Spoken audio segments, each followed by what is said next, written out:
Palavra da Verdade, com Hernandes Dias Lopes. Capítulo 3, versos 12 a 17.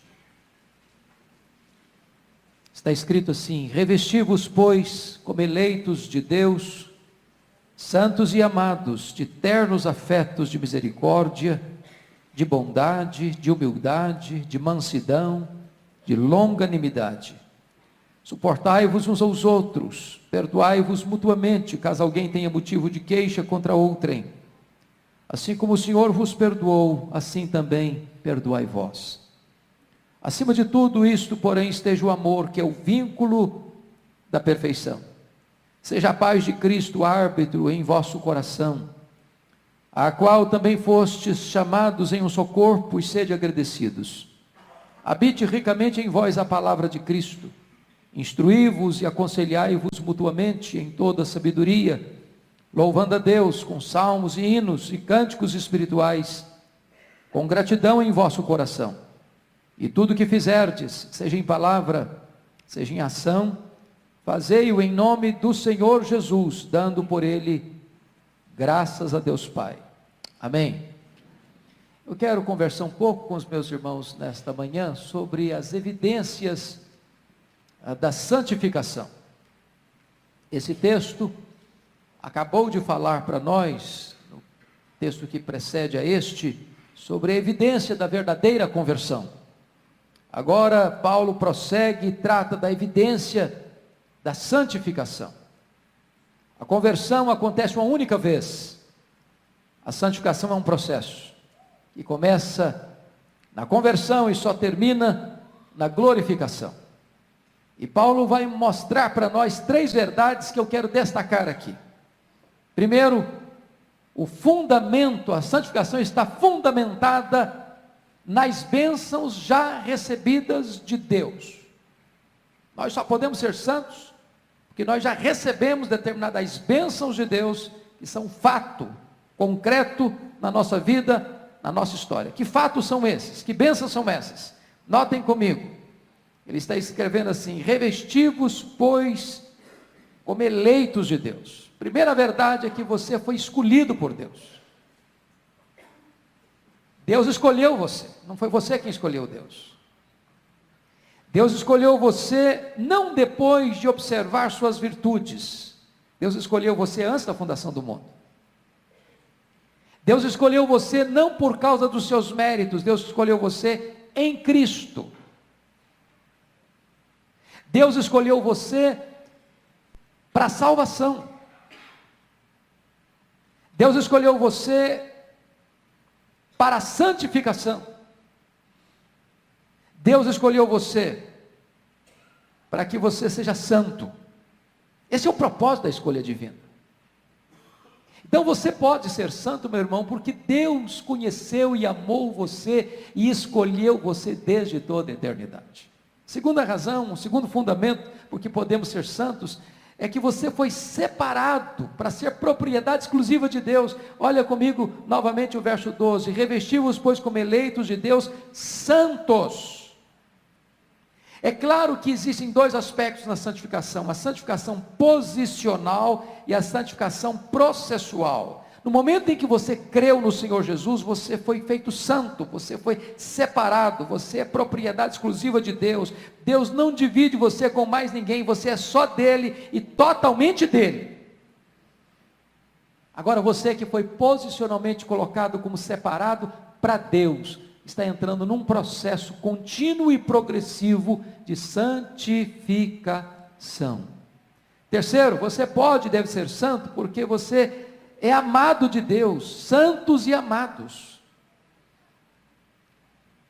Os nossos irmãos puritanos lá no passado, quando encontravam alguém com um complexo de inferioridade, ou com autoestima achatada, ou passando por alguma turbulência na vida, e duvidando talvez do cuidado de Deus, eles faziam a seguinte pergunta: você acha pouco o fato de você ser amado por Deus?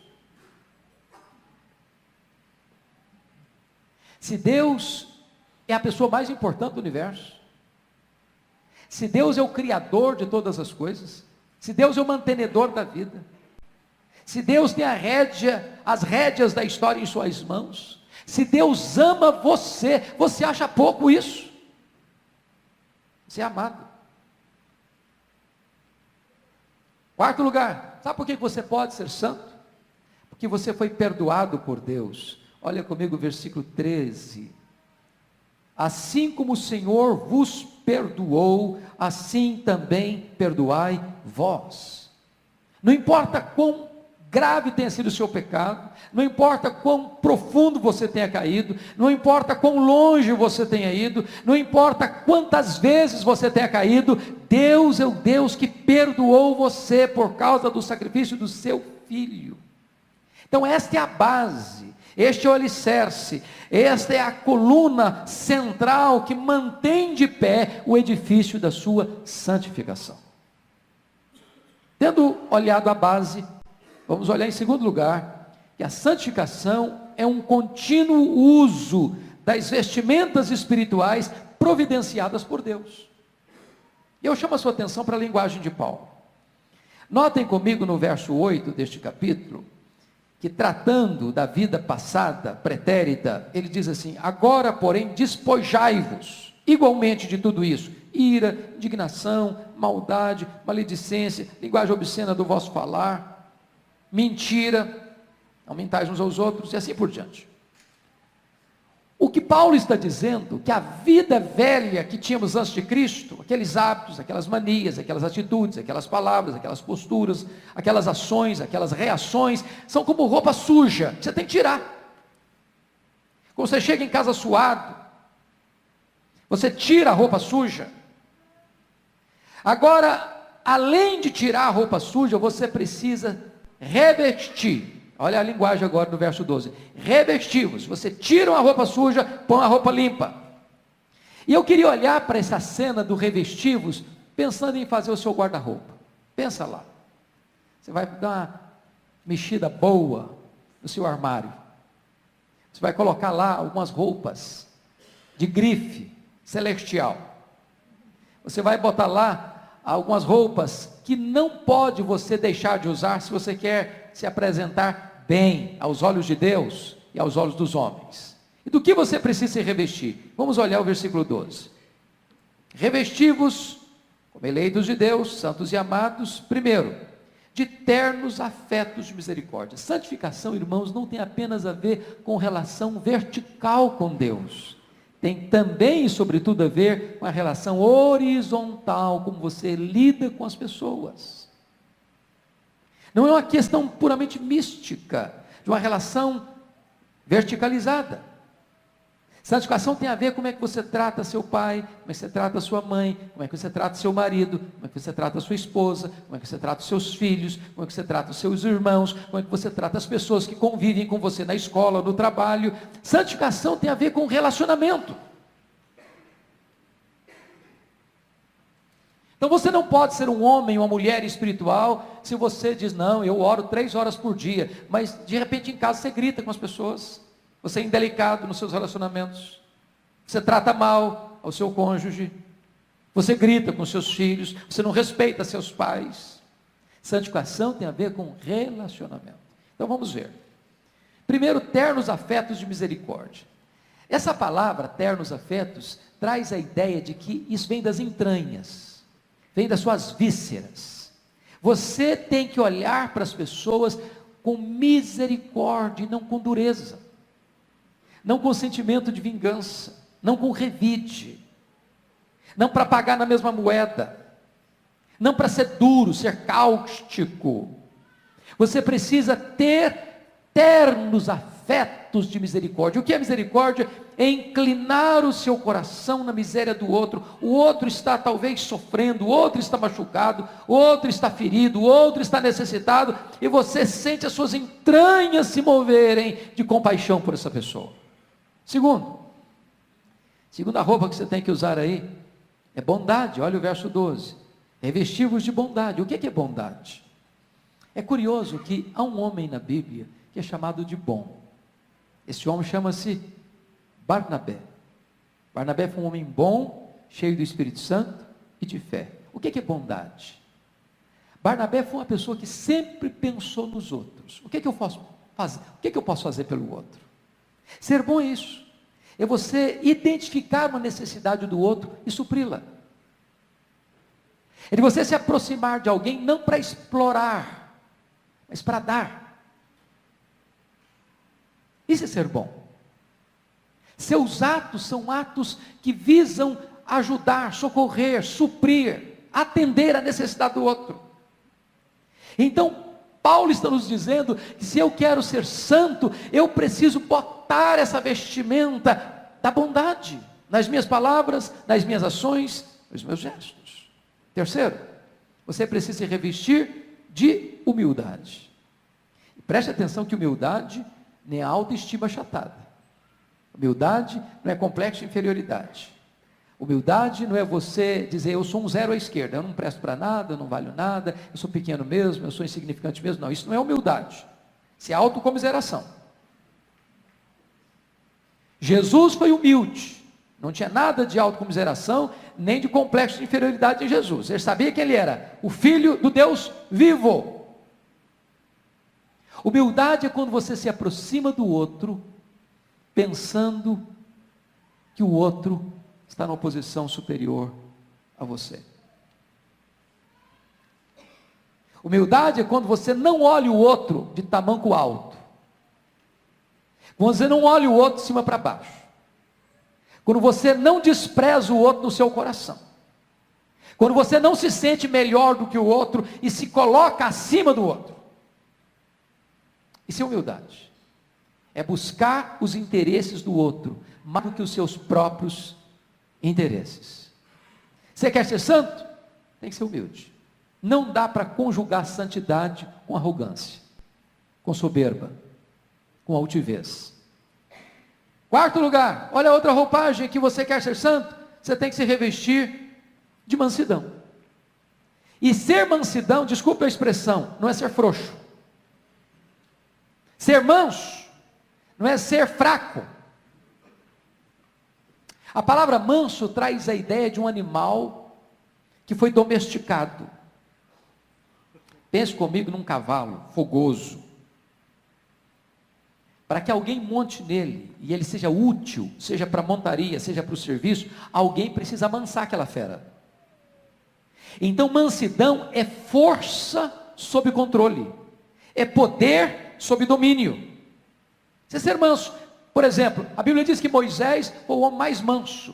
Quem era Moisés? Um grande líder, um homem com força, um homem com garra, um homem que encara a maior autoridade da terra daquela época, o faraó, e disse, deixa o meu povo ir, diz o Senhor, e enfrenta-o. O que é ser manso?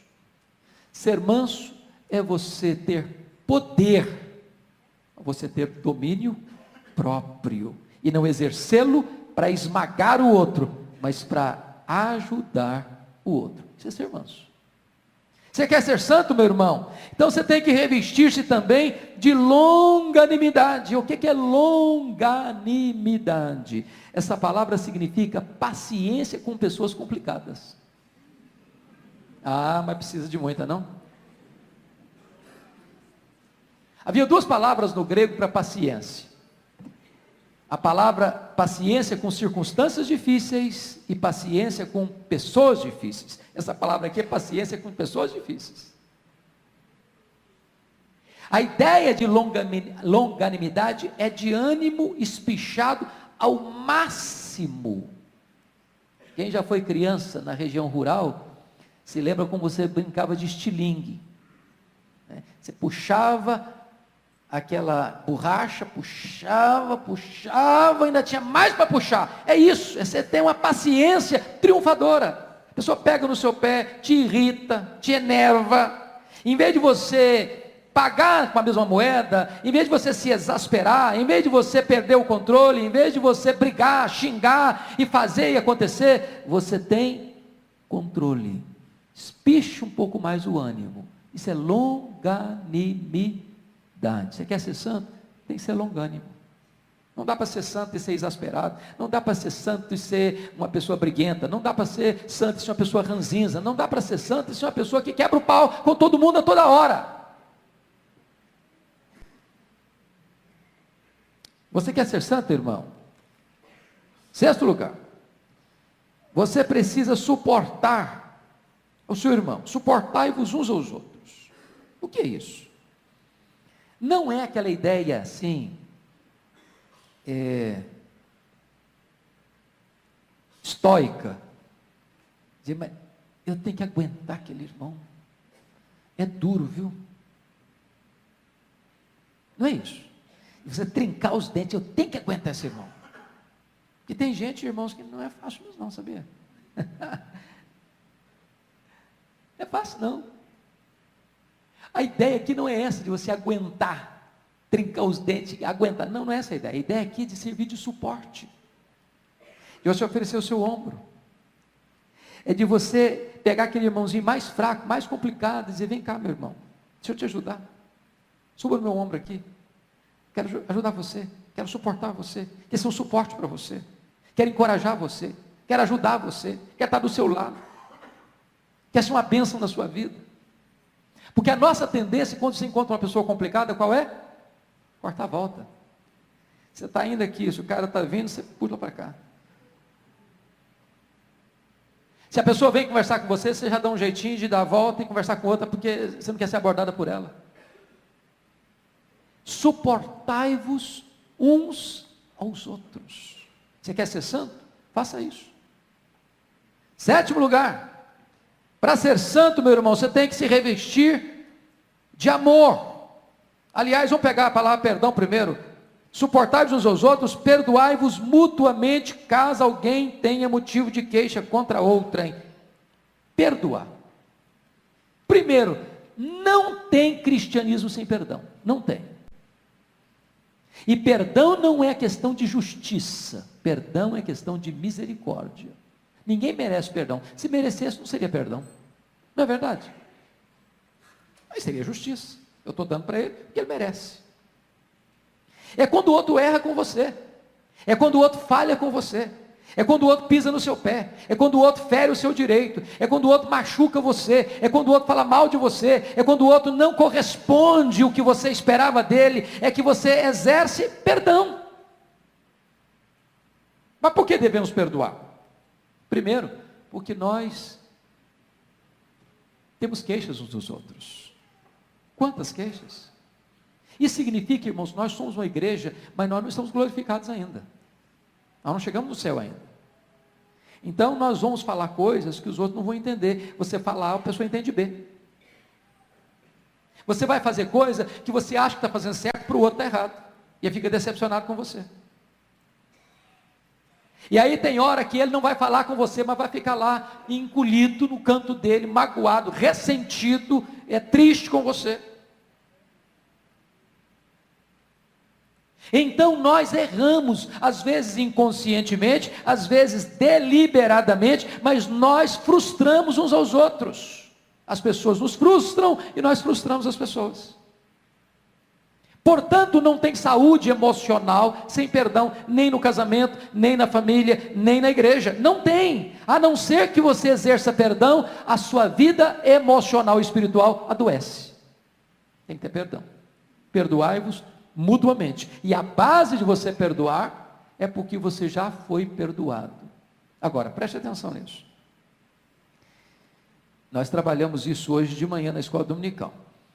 Olha o versículo 13. Suportai-vos uns aos outros, perdoai-vos mutuamente, caso alguém tenha motivo de queixa contra outrem, assim como o Senhor vos perdoou, assim também perdoai vós. Aí você diz assim, pastor, o senhor está me falando desse negócio de perdão? O senhor não conhece a minha história. Se eu contar a minha história para o senhor, até pedra chora. O senhor vai me dar razão, não dá não. A pessoa foi muito longe comigo. Ela foi muito maldosa comigo. Não, essa pessoa não perdoou, não. Eu sinto muito. Não dá, foi demais. E aí Paulo, prevendo que nós iríamos ter essas pretensas desculpas, diz que você e eu devemos perdoar, assim como Deus em Cristo nos perdoou. E eu pergunto a você, quanto Deus perdoou você? Quanto? Até quando Deus perdoou você? Imagine você se Deus dissesse assim para você: olha, fulano, você foi longe demais, agora chega, não tem mais perdão para você. Estaríamos arruinados. Mas outra colocação, a Bíblia diz que Deus perdoa, e nós lemos isso em Hebreus hoje, Deus perdoa os nossos pecados e deles não mais se lembra. Eu conheço muito crente que vive atormentado na sua mente, na sua consciência, por não entender esse versículo. Porque a pessoa diz assim: eu perdoo, mas eu não esqueço. Se Deus perdoa, esquece. Então eu estou frito, porque eu não consigo esquecer. Deixa eu contar um fato para você, para ilustrar isso. Um dos dramas maiores da minha vida, talvez o maior até hoje, que eu já vivi, foi quando meu irmão foi assassinado. Eu já perdi irmãos de morte natural, e perdi um irmão, usando um termo humano, por assassinato. Não tem dor maior do que você perder alguém que você ama, assassinado. Mas essa dor se agravou porque quem matou meu irmão foi um primo dele, primo da mulher dele.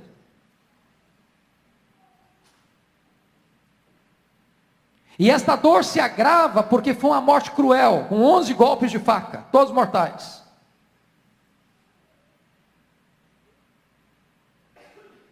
E eu me lembro que a primeira palavra que Deus pôs na minha boca, depois que eu recobrei as forças, foram essas: eu perdoo o assassino. Não é que isso vinha de mim, porque eu só tinha uma opção, era perdoar. Porque se eu não perdoar, sabe o que ia acontecer comigo? Ia adoecer. Se eu não perdoar, sabe o que ia acontecer comigo? A minha vida ia se tornar um inferno. Se eu não perdoar, sabe o que ia acontecer comigo? Eu tinha que abandonar o ministério. Era o primeiro ano do meu pastorado. Agora, se você me perguntar se eu esqueci o assassinato do meu irmão, eu me lembro quase todos os dias. Então o que é perdoar e esquecer? Não é ter amnésia. Perdoar e esquecer é você nunca mais cobrar aquela dívida. E você nunca mais lançar no rosto da pessoa que você perdoou a sua dívida, o seu pecado.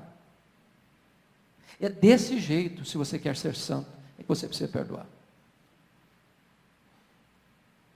Mas finalmente, a última vestimenta que você precisa botar, está no versículo 14. Acima de tudo isso, porém, esteja o amor, que é o vínculo da perfeição. A palavra vínculo aí, irmãos, é muito curiosa.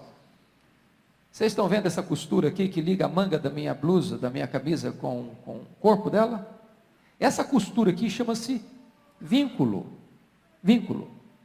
O que é o vínculo? O vínculo é aquilo que une todas as demais virtudes para fazer sentido. Porque sem amor não há cristianismo. Você não pode ser um cristão sem amor. Jesus Cristo foi claro: nisto conhecerão todos que sois meus discípulos, se tiverdes amor uns pelos outros. Então é hora de você sondar o seu coração. Meu Deus, eu amo verdadeiramente. E eu quero concluir com o último ponto, que você deve ser santo por causa da base, daquilo que Deus já fez por você. Você deve ser santo ao usar progressivo e constantemente as vestimentas espirituais que Deus providencia para você. Mas em último lugar, você deve ser santo, e é possível ser santo mediante o uso dos recursos que Deus providenciou para você. Que recursos são esses? São 3 mencionados pelo texto. Primeiro, a paz de Cristo. Olha o versículo 15 comigo. Seja a paz de Cristo o árbitro em vosso coração, a qual também foste chamados em um só corpo, sejam agradecidos. Notem você a ideia de árbitro. O que você lembra quando fala em árbitro? Futebol, não? Como é que chama o juiz do futebol? Árbitro. Para que ele está em campo? Quando o jogador comete uma falta, o que ele faz? Para o jogo. Para o jogo. Se a falta foi mais ou menos leve, só para o jogo e bate a falta, não é isso? Se a falta foi mais intensa um pouquinho, cartão amarelo para o cara. Se a falta foi gravíssima, cartão vermelho para ele. O que Paulo está dizendo é que você pode identificar se você está vivendo uma vida de santidade com um hábito que está dentro de você. E esse hábito chama-se a paz de Cristo. Deixa eu dizer uma coisa para você, de forma simples. Seu coração está angustiado? Isso é uma sirene, isso é um alarme. Isso é um sensor que Deus botou dentro de você, chamado a paz de Cristo. Se não está tendo paz no seu coração, para um pouquinho para examinar. De repente você está fazendo alguma falta aí. Está recebendo um cartão amarelo de Deus. Para, filho. Examina a sua vida. Você está fazendo alguma coisinha que está tirando seu sono? Para, filho. Olha lá. Dá uma examinada melhor. Sua atitude não está sendo correta. Está aí lá uma angústia lá no coração, falta de paz. É Deus mostrando para você, corrija a sua vida. Você está indo a algum lugar que você se sente desconfortável, porque você percebe que Deus não pode estar alegre com você ali. Meu filho, é a paz de Cristo que está faltando. Olha isso, examina isso. A paz de Cristo é o árbitro no seu coração. Segundo recurso de Deus para você ser santo é a palavra de Cristo. Olha o verso 16 comigo. Habite ricamente em vós a palavra de Cristo. Instruí-vos e aconselhai-vos mutuamente em toda sabedoria, louvando a Deus com salmos e hinos e cânticos espirituais, com gratidão em vosso coração. Esse texto, versículo 16, é um paralelo de Efésios 5, 18 a 20. Ou seja, habitar ricamente em nós a palavra de Cristo é a mesma coisa de ser cheio do Espírito Santo. Agora, para a palavra de Cristo habitar no seu coração ricamente, a primeira coisa que tem que fazer é ler. Não adianta usar a Bíblia no armário. Você não vai ser rico da palavra nunca. Não adianta você trazer a sua Bíblia para a escola dominical só uma vez na semana. Não, você não vai conseguir ser rico da palavra de Cristo nunca. Meu irmão, você quer ser santo? Você tem que ler Bíblia. Santifica-os na verdade. Tua palavra é a verdade. Então, tira um tempo para você ler a Bíblia. Tira um tempo para você meditar na Bíblia. Tira um tempo para você gastar um tempo a sós com Deus. Para que esta palavra habite ricamente em você.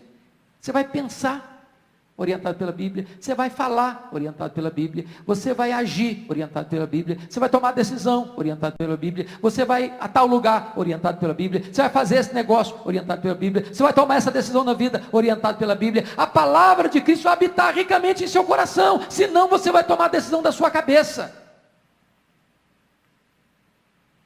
Quando você é habitado ricamente pela palavra de Cristo, o que vai acontecer? Você vai poder instruir, você vai poder aconselhar. Só ensina quem aprende. Quem cessa de aprender, cessa de ensinar. Se você não conhece, você não vai poder instruir ninguém. Se você não tem os valores de Deus, você vai aconselhar como? Vai aconselhar para o mal. E sabe, irmãos, nós somos conselheiros, querendo nós ou não. Nós estamos sempre instruindo as pessoas, ou para o bem, ou para o mal. De que maneira estamos aconselhando?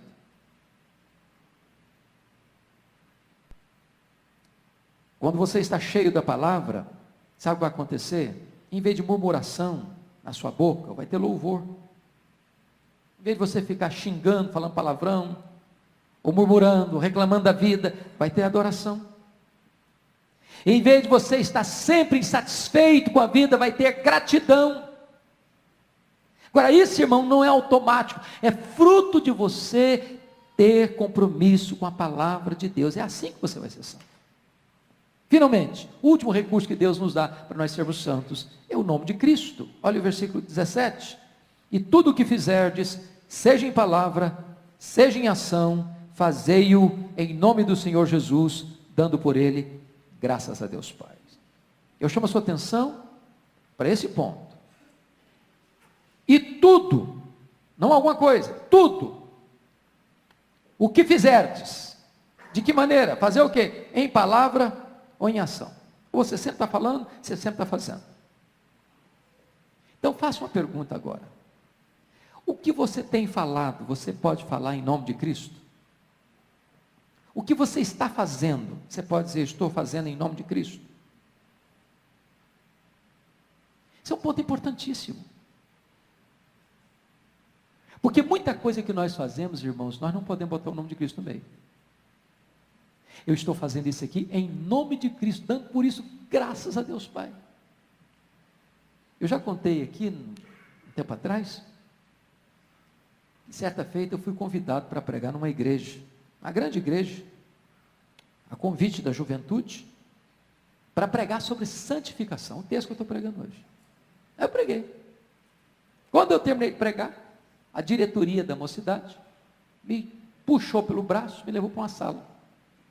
E o líder do jovem botou o dedo no meu nariz e disse, o senhor é um homem quadrado, sou um homem antiquado, sou um homem retrógrado, o senhor não está com nada. O senhor está pensando o quê? Nós somos jovens universitários. Qual o problema da gente ir tomar nossa cervejinha no sábado à tarde? Qual o problema da gente ir numa balada? Qual o problema da gente ir numa boate? Nós somos jovens, a juventude passa é uma só. Se não curtirmos hoje, vamos curtir quando? E eu tomei um susto. Eu pensei que eu fosse apanhar. O Jó estava bravíssimo comigo. E eu me lembro que Deus me deu um insight na hora. Eu disse, jovens, primeiro eu estou aqui porque vocês me convidaram. Segundo, eu vim aqui para pregar. E preguei. E terceiro, eu estou indo embora.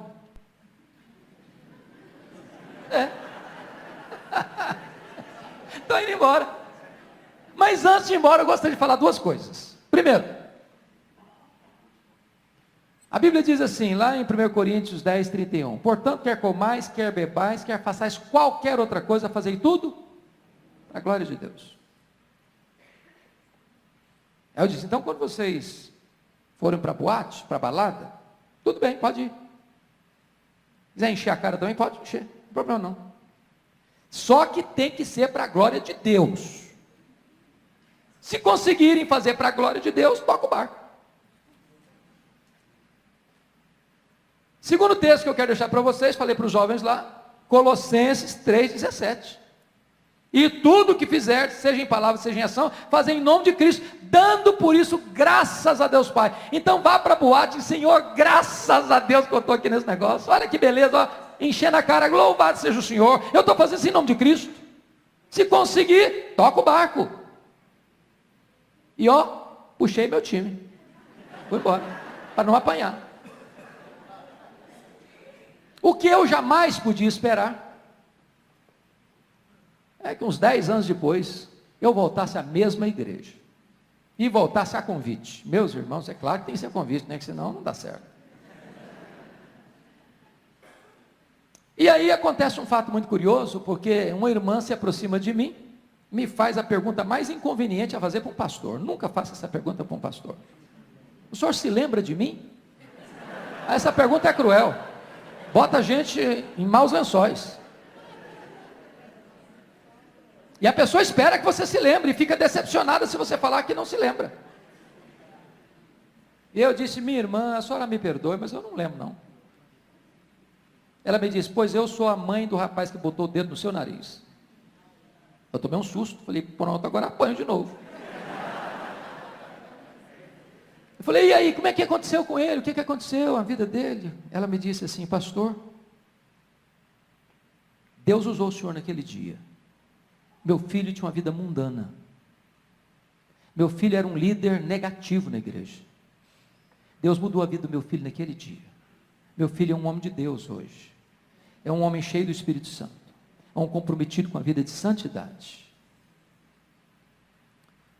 Meu irmão, em nome de Jesus, você quer ser santo? Você tem que pensar onde você vai, com quem que você vai, o que é que você faz. Porque você não pode fazer nada que não seja em nome de Cristo, dando por isso graças a Deus Pai. Que Deus nos ajude, irmãos, a sermos santos. Porque foi para a santificação que Ele nos escolheu. Porque sem santificação, ninguém verá o Senhor. Eu queria orar por você, pela sua vida. Eu preciso de oração, por mim mesmo. Eu queria que você se entendesse que você precisa ser santo e santificar a sua vida, dependendo da graça de Deus. Que você se colocasse em pé. Só se você está em disposição. Falei, Deus, eu quero, eu preciso. Me ajuda, Senhor. Se você sente essa necessidade, fique em pé. Eu quero orar em seu favor.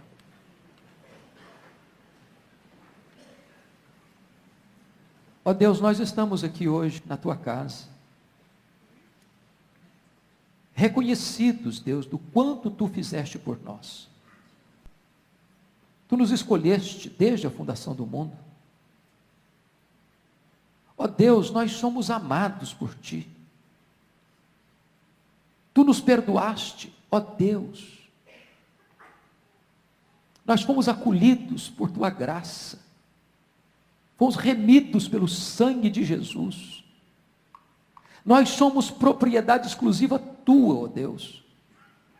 Mas agora, Pai, ajuda-nos a sermos santos. Ajuda-nos.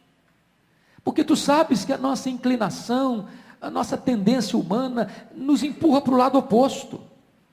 Ajuda-nos a nos relacionarmos uns com os outros de modo saudável, a termos compaixão, misericórdia, a termos bondade, a termos mansidão, a termos longanimidade, a exercermos perdão, a suportarmos uns aos outros em amor. Ajuda-nos, Deus.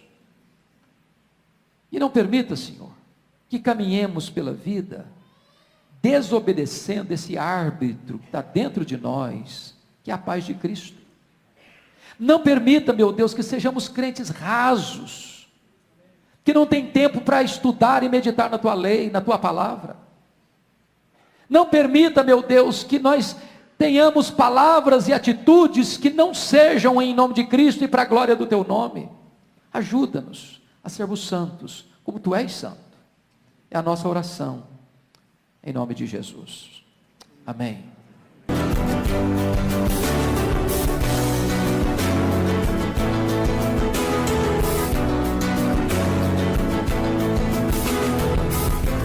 Palavra da Verdade, com Hernandes Dias Lopes.